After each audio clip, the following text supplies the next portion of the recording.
Each day, we curate the top EHS news stories from around the world in our EHS News app. Stories that directly impact our members, move the needle, are trending, or are just plain interesting. I'm Helen Cleary, founder and leader of the Osh Protery, and I'm sharing several Protery picks from November that you should check out.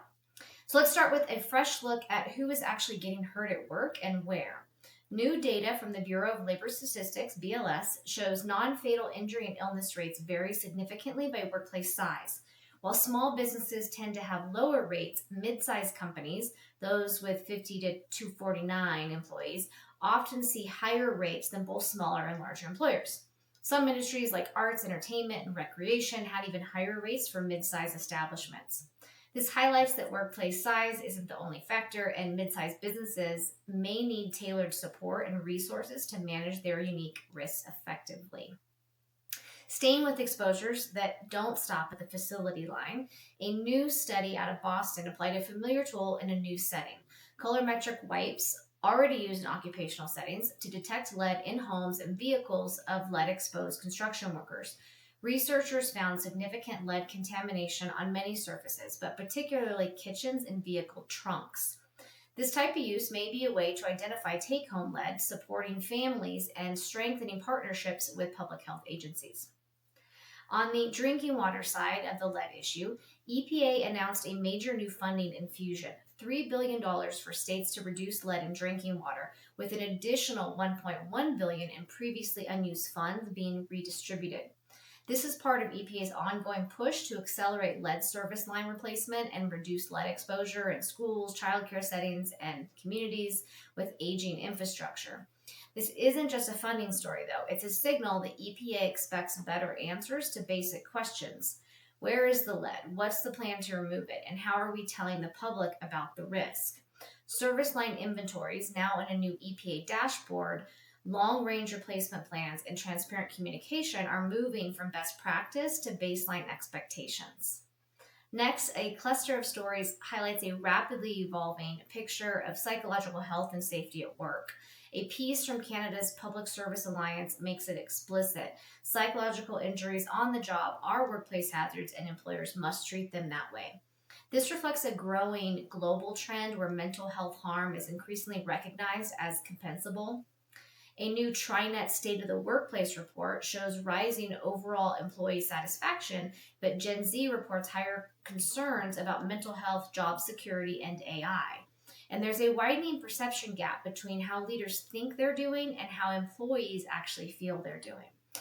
That split can show up in trust, hazard reporting, and whether people feel safe to speak up. Reinforcing this, a South Korean study links AI adoption to worker depression, mediated by psychological safety.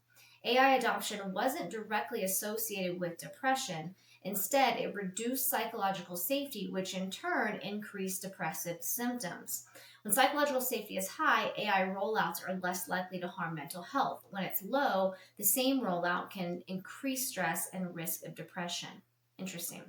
The takeaway, psychological health and safety is becoming a core dimension of risk management and talent strategy, especially for younger workers. The next theme tackles impairment and safety. A UK analysis links substance misuse to about 40% of industrial accidents, underscoring the need for comprehensive impairment programs that go beyond policy on paper.